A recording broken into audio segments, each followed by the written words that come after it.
하나님 아버지 위에서 주실 하나님의 풍성한 은혜를 기대하고 이 시간 말씀을 열고 하나님의 축복을 기다립니다.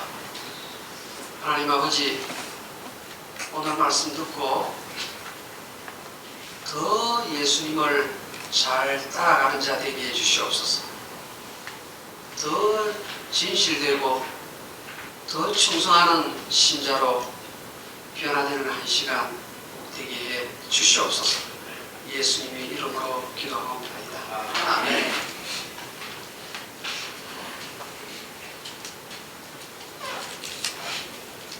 오늘은 봄 두말이라는 제목으로 하나님의 말씀을 생각해 보겠습니다. 우리 코로나 갈고리 장로교의 특징은 우리 성도님들이 1년 사이에 성경을 참 많이 읽습니다. 제가 대화를 나눠보면 성경 2독했다, 3독했다, 4독했다. 어떤 경우는 한 달 안에도 성경을 다 읽으신 분이 계십니다. 목사로서 그런 이야기를 들으면 참 마음이 좋습니다. 그런데 성경을 1독하고 2독하고 계속해서 반복해서 읽는 중에 오늘 우리가 접하는 이 부분에 와서는 도대체 하나님이 이러실 수가 있나? 아니 어떻게 하나님께서 곰을, 그것도 2마리 암곰을 보내가지고 어린아이 42명을 찢어 죽일 수 있나? 도대체 목사님, 이 부분 성경에 분명히 있는 말씀인데 이해가 안 되기 때문에 설명을 좀 해주십시오. 여러분 교중에서 한두 분이 이 질문하는 게 아닙니다. 제가 학교에서 학생들이 묻는 질문도 똑같습니다. 이 부분에 가서는 좀 이해가 안 되는 하나님, 수수께끼 같은 하나님 좀 설명을 잘 해주시면 좋겠습니다. 제가 오늘 목사로서 늘 성경에 궁금증을 갖고 있는 이 부분을 설교를 가지고 함께 풀어보려고 합니다. 하나님께서 놀라운 지혜를 주시기를 간절히 기원합니다. 여러분, 오늘 읽은 성경 구절 가운데서 푸는 열쇠가 어디 있는가 하면 우리 한글 성경에는 잘 보이지 않습니다. 자, 보세요. 우리 성경을 한번 앞으로 끌어당기시고 23절 한번 보세요. 23절. 엘리사가 거기서 베델로 올라가더니 이렇게 나오지요. 그런데 여기 동그라미 표시된 이 앞에 무슨 단어 하나가 성경 히브리에 적혀 있는가 하면 그리고라는 단어입니다. 그리고 엔더이 말입니다. 그리고 영어 성경도 이것을 다 놓쳤어요. 영어 성경도 빠뜨린 성경이 많이 있는데 그리고라는 단어가 앞에 붙어 있어요. 그러니까 그리고 엘리사가 거기서 베델로 올라가더니, 이 그리고라는 단어가 왜 중요한가 하면 바로 앞에 나오는 이야기하고 연결이 되어 있다 이 말입니다. 이것만 따로 떼놓고 절대로 해석하지 말고 앞부분하고 연결이 되어 있다는 말입니다. 어디하고 연결되어 있는가 하면 19절부터 22절까지, 19절부터 22절까지 여리고에서 일어난 이야기하고 오늘 23절부터 25절에 나오는 베델에서 일어난 이야기하고가 서로 연결이 되어 있다. 첫 번째로 꼭 기억해야 될 것은 따로 떼놓고 해석을 하면 해석이 안 된다는 말이에요. 자, 엘리사 선지자가 여리고 도시에서 기적을 베풀었습니다. 무슨 기적인가 하면 여리고 그 도시 터는 잘 잡았는데 물이 아주 나빠요. 물이 나쁘니까 과실이 탐스럽게 열리지를 않는 겁니다. 옛날이나 지금이나 물이 얼마나 중요합니까? 그래서 이들이 엘리사 선지자여, 우리를 좀 도와주십시오. 우리가 이 물을 좀 먹으면서 건강하게 살고 싶은데 물이 너무 탁해서 농사 지어도 되지도 않고 과실수도 얻을 수 없고 우리의 삶도 다른 곳에서 물을 사서 끌어 먹어야 하는 편이니까 경제적으로도 너무 어렵습니다. 해결해 주십시오. 여리고 사람들이 엘리사 선지자를 찾아와서 부탁을 합니다. 그때 엘리사 선지자가 그들의 부탁을 들어줍니다. 그래서 여리고 도시가 살아납니다. 생명수가 터지는 겁니다. 그 일을 하시고 나서 엘리사 선지자가 이번에는 베델로 올라오십니다. 여리고라는 도시와 베델 도시 간의 이 거리는 코로나와 리버사이드 사이의 거리라고 생각하시면 되겠습니다. 한 15마일도 안 떨어졌어요. 이제 엘리사 선지자가 여리고를 떠나서 기적을 베푸시고 베델 도시로 들어옵니다. 들어오는데 작은 아이들이 놀립니다. 대물이여 올라가라. 대물이 올라가라. 조롱을 하는 겁니다. 그 말이 떨리가 무섭게 숲에 있던 암, 곰 두 마리가 나와가지고 아이 42를 전부 다 찢어서 죽여버렸습니다. 아니 어떻게 이런 이야기가 성경에 있을 수가 있나요? 내가 아는 하나님은 이런 분이 절대로 아닌데. 여러분, 엘리야 선지자는 별명이 있는데 불의 선지자라는 별명이 있어요. 성격이 급한 선지자예요. 그런데 엘리사 선지자, 엘리야 선지자의 후계자인 오늘 성경에 나온 엘리사 선지자는 자비로운 선지자, 은혜로운 선지자라는 별명을 갖고 있습니다. 그런데 오늘 스토리를 보니까 하나도 은혜가 없고 자비가 없는 아주 잔혹한 표독스러운 선지자라는 딱지를 붙이기에 적합한 이야기입니다. 이 부분을 어떻게 해석을 해야 합니까? 여러분, 첫 번째로 여기에 나오는 성경 봅시다. 23절에 작은 아이들이 누구인가 하는 것입니다. 작은 아이들. 여러분 생각할 때 작은 아이들 그러니까 한 5살, 4살, 6살, 7살 정도 이 작은 아이가 될까? 뭐 많이 해가지고 9살, 10살, 뭐 초등학생 정도? 여러분, 오늘 우리가 생각하는 이 아이라는 단어와 이스라엘 사람들이 사용하는 이 아이라는 단어가 다르다는 것을 아셔야 됩니다.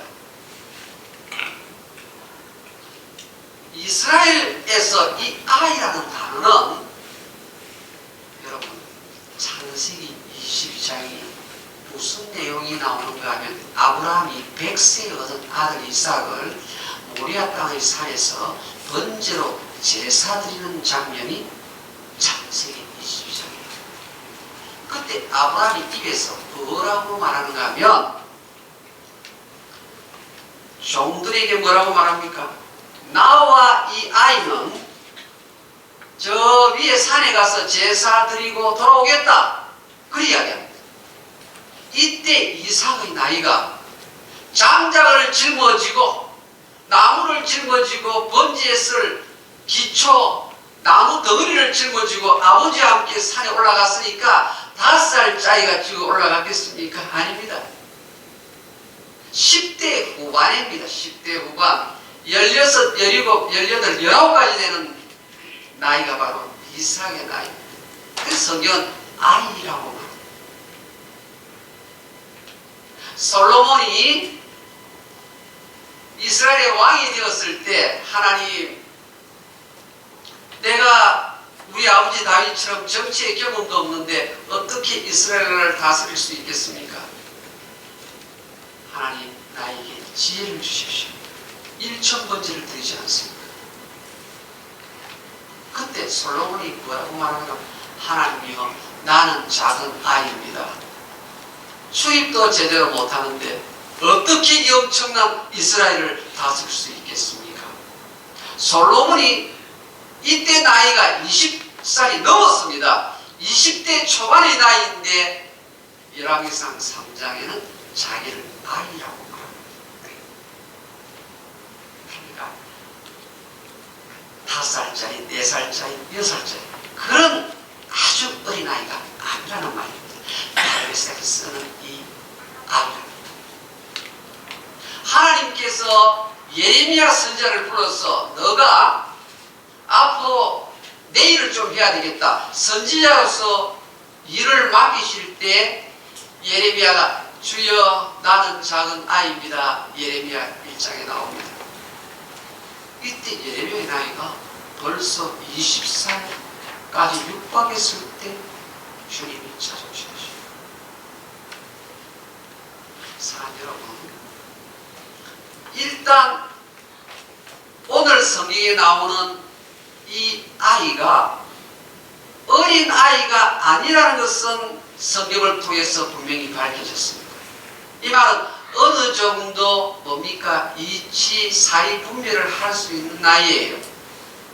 그러니까 철없이 그냥 조롱하고 놀리는 그런 아이가 아니고 사이 분별을 할 수 있는 어느 정도의 청소년이라고 보는 것이 정확하겠습니다. 자, 그렇다면 또 풀어야 할 문제가 있습니다. 도대체 42명이 죽었다는 말은 이들이 집단으로 모여 있었다는 말이에요. 집단으로 모여 있다가 엘리사 선지자가 여리고에서 베델로 들어오는데 집단적으로 조롱을 합니다. 도대체 이 청소년들이 누구입니까? 여러분, 제가 지금까지 설명을 했던 이 아이에 대한 내용은 여러분 가운데서 뉴 인터내셔널 영어 버전 NIV의 성경 보시면 I라고 안 적혀 있고 some youths 더러의 젊은이들이 이렇게 되어 있습니다. 영어 성경 번역 자체가 I의 개념이 없어요. 그래서 NIV 영어 성경에 있는 거 딱 보시면 some youth 이렇게 나옵니다. 그런데 이 젊은이들이 때로 모여있다. 이게 누군가? 여러분 제 말 들어보십시오. 이들은 바로 오늘날로 말하면 조직 폭력배들입니다. 조폭들입니다. 여러분, 이 조직 폭력배라니요. 아니 왜 갑자기 이들이 조직 폭력배가 되어서 하나님의 종에게 이런 나쁜 말을 하는 것일까요? 여러분, 조직 폭력배 뒤에 누가 있는가 하면 베델 사람들이 있습니다. 베델 사람들 뒤에 누구 있는가 하면 조직 폭력배 어머니, 아버지들이 있습니다. 그러면 이 조직 폭력배가 어떻게 해서 이렇게 형성이 되어 있을까? 자식들이 이렇게 개방난이 짓을 하고 또 베델 사람들이 이들을 시켜서 엘리사 선지를 조롱을 하고 그 뒤에는 부모의 신앙교육 부재가 뒷받침이 되었다고 제가 말씀을 하는데 무엇을 가지고 이런 설교를 나누고 있는 것일까요? 여러분, 조금 전에 나오는 여리고라는 도시를 설명했고 제가 베델을 설명했습니다. 여리고라는 도시는 여호수아 장군이 여리고를 점령하면서 앞으로 이 도시를 재건하는 자는 저주를 받을 것이다. 저주의 선언이 떨어진 도시가 여리고입니다. 베델은 어떤 곳입니까? 여러분, 각 지역마다 한국에도 베델교회가 많고 일산에도 베델교회가 많고 미국에도 얼바인도 베델교회가 있고 지역마다 있는 교회가 베델교회입니다. 베델이 무슨 말입니까? 하나님의 집. 벳이라는 말은 집이라는 말이고 엘이 하나님이라는 말. 하나님의 집이 베델이에요. 그러니까 이름이 너무 좋아가지고 전부 다 붙여요. 그런데 이 베델의 뜻을 보니까 하나님의 집인데 아브라함이 처음으로 제단을 쌓은 것이 베델이에요. 예배 처소입니다. 야곱이 형 에서를 속이고 개나리 보침 하나 들고 형 에서의 칼을 껴서 도망가다가 황량한 들판에서 잠을 자는 꿈속에서 땅에서부터 하늘까지 사단다리가 연결되는 그 환상을 본 것이 베델이에요. 그럼 다시 돌아오는 길에 하나님이여, 내가 옛날에 언약한 그대로 하나님께서 거부가 되어서 돌아오게 해주셨기 때문에 하나님께 서원한 것을 그대로 갚겠나이다. 이 장소가 베델이에요. 그런데 하나님의 집, 거룩한 집이라는 이 베델이 엘리사 선지자가 활동하던 때는 하나님의 집이 아니라 우상의 집으로 바뀌어져 있었습니다. 이것을 놓치면 안 됩니다. 아브라함과 야곱 시대 때는 이삭, 야곱 내려오면서는 전부 다 신앙의 전통을 가진 집안이었는데, 엘리사 선지자가 활동하는 시대에는 예배를 누가 드리는가 하면요, 아무나 성전에 오면 너가 예배 드리라 그러는 거예요. 요즘 말로 하면 성찬식을 성도 중에서 아무나 나와서 성찬식 하는 거예요. 장례식도 아무나 하는 거예요. 설교도 아무나 하는 거예요.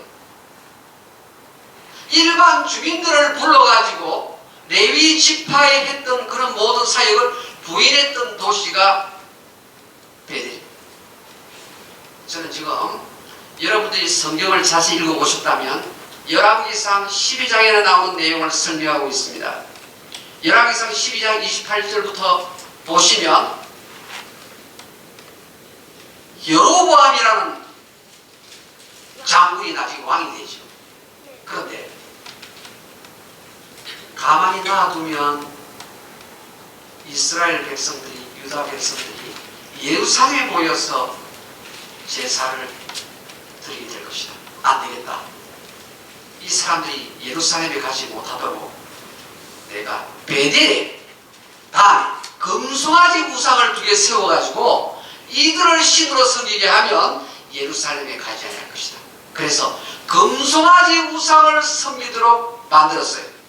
그래서 엘리사 선지자가 활동하는 이 시대는 베델은 완전히 살아계신 하나님을 깡그리 잊어버리고 금송아지 우상을 섬기는 도시로 전락이 되어 있었습니다.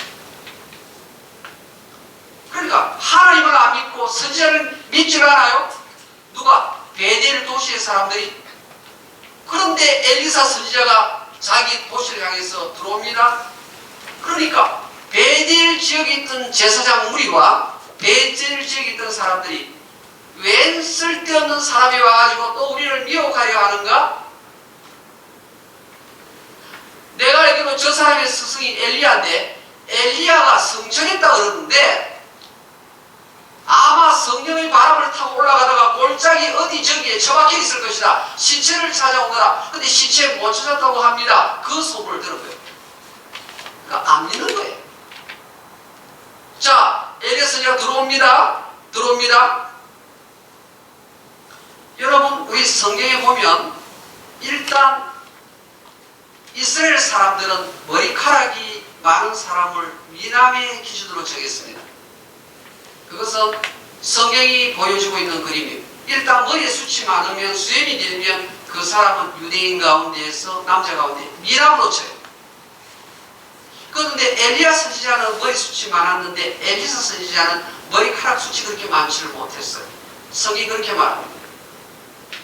그런데 올라가라 대머리여, 이 말은요, 외모를 비하하면서 올라가라는 말은 너희 스승 엘리야가 하늘에 성천했다고 했다고 그러는데 사라지지 않았느냐? 너도 썩 꺼져라, 그 말이에요. 여러분 성경에 적어놓으세요. 여기요. 23절 대머리에 올라가라. 신체적인 비하와 발음과 더불어 올라가라. 사라져버리라. 꺼지라, 그 말이에요. 그래서 베델 도시 제사장 그룹과 주민들이 조폭들을 동원해가지고 아예 엘리사 선지자가 들어오지 못하도록 막은 것입니다. 근데 성경을 자세히 보시면 처음부터 이 말한 게 아니고 성문에 들어올 때도 그 말을 하고 앞을 지나갈 때도 그 말을 하고 이미 통과를 할 때도 조직 폭력배들이 어깨를 넓히면서 비아냥을 그리고 조롱한 것입니다. 그래서 성경은 엘리야스 선지자가 벌써 통과하면서 뒷걸음쳐서 보면서 이래 가다가 뒤를 바라보면서 저주를 했다고 합니다. 지속적인 폭력배들이 동원이 되어서 하나님의 종, 하나님의 말씀을 가로막았다 이 말이에요. 그러니까 말씀을 듣고 치유가 되고 회복이 될 수 있는 이 기회를 스스로 막아버리는 겁니다. 여러분, 여기에 나오는 암곰 두 마리는 엘리사 선지자의 지시를 따라서 나온 것이 아니다. 이걸 기억해야 돼요. 엘리사 선지자의 지시에 관계없이 하나님이 벌써 금송아지 우상을 섬기는 이 베델 주민들, 예배를 우습게 여기고 성경 말씀을 듣기만 듣고 실천을 하지 않는 이들을 벌써 하나님께서 다스리려고 작정을 하셨기에 곰 두 마리를 보낸 것입니다. 만약에 개인의 울분을 참지 못해서 아이들을 처리할 것 같았으면 엘리사 선지자의 손을 하나님이 들어줄 리가 없습니다. 개인 감정 분풀이를 하는데 하나님께서 왜 앙금을 보냅니까? 우리가 믿는 하나님이 그런 하나님입니까? 감정 풀이에 하나님이 동원이 되시는 분이 아니잖아요. 이것은 공적으로 하나님 말씀 앞에 그 말씀을 열린 마음으로 받아들여야 할 누구처럼? 여리고의 도성 사람처럼 과거의 저주를 받았지만 하나님 말씀이라면 그대로 받겠다는 후대의 사람들의 이 모습과 오늘 베델 사람들은 과거에는 하나님의 집이라는 축복의 대명사였는데 하나님 말씀을 받아들이지 않고 배척하는 자, 여리고 도성 사람들과 베델 도성의 사람들을 성령께서 정반대로 대조시키면서 있는 그림이라는 겁니다. 여러분, 한쪽은 저주를 받은 도시고 그런데 하나님의 선지자의 말씀을 받아들이고 축복의 도시, 생명수가 터지는 도시, 감사 찬송이 열리는 도시로 바뀌었는데 또 다른 한쪽은 하나님의 집이고 축복의 도시고 베델인데 하나님 말씀을 받아들이지 않고 금송아지 우상을 섬기고 예배를 우습게 여기고 하나님의 계명을 아주 등하게 여길 때 축복의 도시가 저주의 도시로 심판의 도시로 바뀌었다는 사실입니다. 사랑하는 여러분, 엘리사의 하나님은 악을 그냥 넘어가지 아니하시는 하나님, 그것을 보여줍니다. 여러분들은 이렇게 죄를 지어도 슬쩍슬쩍 넘어가는데요, 하나님은 하나님 말씀을 배척하고 말씀에 맞서는 자를 하나님이 그냥 두지 않겠다는 신호로 하나님께서 앙곰 두 마리를 보내가지고 아주 심한 충격을 주는 충격요법을 사용하신다는 사실입니다. 죄를 지은 인간은 충격요법이 나타나지 아니하면 좀처럼 고치지를 않아요. 얼마나 인간의 마음이 악한지 깜깜한지, 여러분, 이 지금 베델 도성에서 어떤 소리가 들릴까요? 42명의 자식을 잃은 부모님들의 통곡 소리가 사실은 이 안에 담겨 있는 거예요. 하나님께서 오늘 코로나 갈보리 장로교회를 보실 때 어떨까요? 미주 한인교회를 보시면 어떨까요? 여기 코로나19 리버사에 있는 침례교회, 성결교회, 감리교회, 장로교회를 볼 때 어떻게 보실까요? 겉으로는 하나님의 집 베델 속에 들어서 예배를 드리고 있는데 속에는 금송아지 우상을 섬기는 가짜 신자. 이 조직폭력배의 뒤에 누가 있다고요? 하나님을 우습게 여기는 베델 서독 사람들. 이 조직폭력배가 어디서 생겼습니까?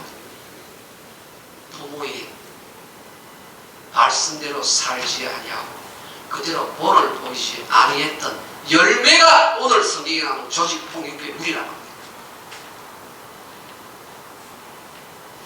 그러니까 자식들을 다 잃어버리고 토곡하는 이 여인들의 소리를 우리는 들을 수 있어야 하는 겁니다. 여러분 지금 여러분의 아들, 딸들이 도대체 신앙생활을 어떻게 하고 있는지 점검은 꼭 하시라.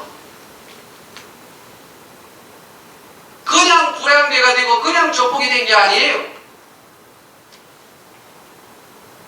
한때는 할아버지가 장로님이고 그 밑에가 교회에 누구고 직분자 이래 쭉 내려오는데 보면 사고를 치고 있어요. 왜? 이 부모들이 교회 생활을 오래 했는데 말만 하고 볼을 안 보여준 거예요.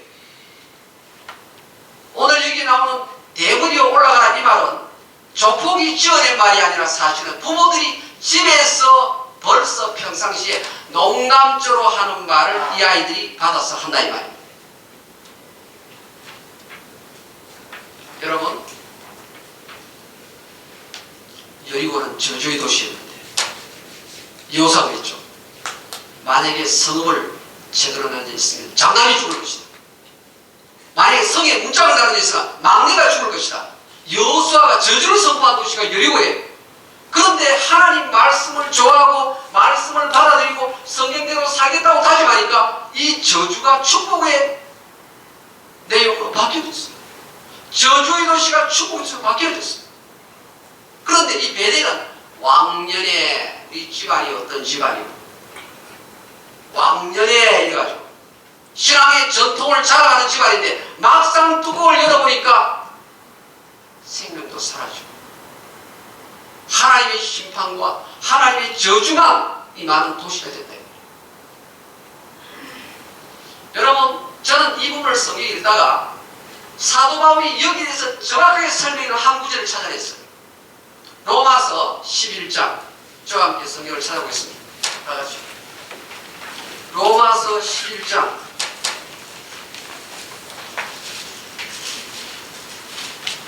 22절. 로마서 11장 22절.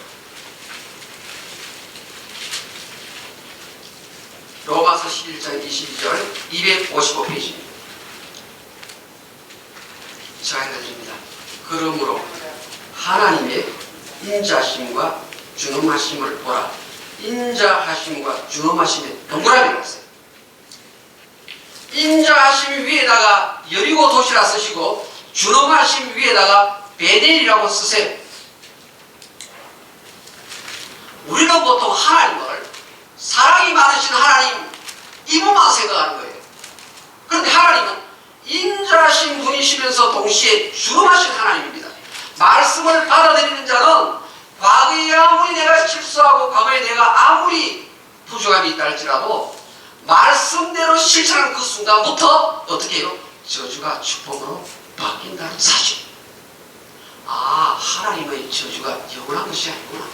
성경 말씀 듣고 교회의 사자, 주의 종, 목사가 하나님 말씀을 강론할 때 그 말씀을 하나님 말씀으로 받아들이고 하나라도 그대로 실천하겠다고 나가는 자는 바로 하나님께서 축복해 주시지만 말씀을 우습게 여기고 말씀이 찾아왔을 때 머리를 써서 장기를 부리고 말씀을 적당히 타협을 하고 이런 사람은 과거에 아무리 내가 믿음의 뼈에 있는 집안이라 할지라도 그 축복이 개성되지 않는다는 사실입니다. 여러분, 아니 곰 두 마리 하나님께서 지금 제 마음속에 찾아오셔가지고 원차인 목사의 마음속에 있는 내가 찢어버리고 싶은 무엇이 있다 그렇게 말씀하지 않겠어요? 오늘 하나님께서 앙곰 두 마리를 여러분 가정에 보내가지고 하나님의 말씀을 그렇게 어기는 것을 보고 내가 찢어버리겠다. 하나님이 그렇게 찢어버릴 부분은 없습니까? 여러분 가정에서? 교회 생활에서? 여리고 사람처럼 말씀을 존귀히 여기고 말씀을 지켜나가면 어떻게 됩니까? 여러분, 목사님 그거는 앙곰 두 마리가 나오는 것은 하나님의 심판이 아주 준엄하게 나오는 것은 구약 성경에 나오는 내용이지 예수님이 이 땅에 오신 이후부터는 그런 건 없습니다. 여러분 이렇게 말하는 목사 설교를 들어보셨나요? 하나님 너무 살벌해 보이니까 좀 깎아먹어서 하나님 좀 부드럽게 해보려고. 사도행전 5장에 가면 아나니아 삽비라가 하나님 앞에 바칠 것 떼먹고 주일 성수하지 않고 부모가 자식 교육 제대로 안 하고 말만 하고 본을 하나도 보이지 아니할 때 아나니아 삽비라 하나님께서 어떻게 다룹니까? 오늘 로마서 11장 22절 하나님의 준엄하신 심판으로 찾아갔어요. 그게 구약이 아니고 신약이 되는 거예요. 그러나 여리고 도성 사람들처럼 하나님 나의 집안은 제대로 불교 집안이고 예수와 관계없는데 하나님 은혜로 예수를 알게 돼서 너무나 감사합니다. 이제부터 교회 나가서 하나님 말씀 하나를 두렵게 떨면서 지켜나가면 여러분 여리고성 희망 없는 도성입니까? 사교를 찾아와서 사교야 오늘 내가 네 집에 위해야겠다. 오늘 구원이 이 집에 이르노라. 그 저주의 도성에서 하나님의 축복의 음성이 울려 퍼졌다는 사실. 기도하겠습니다. 오늘 말씀을 여러분 마음에 담아보십시오.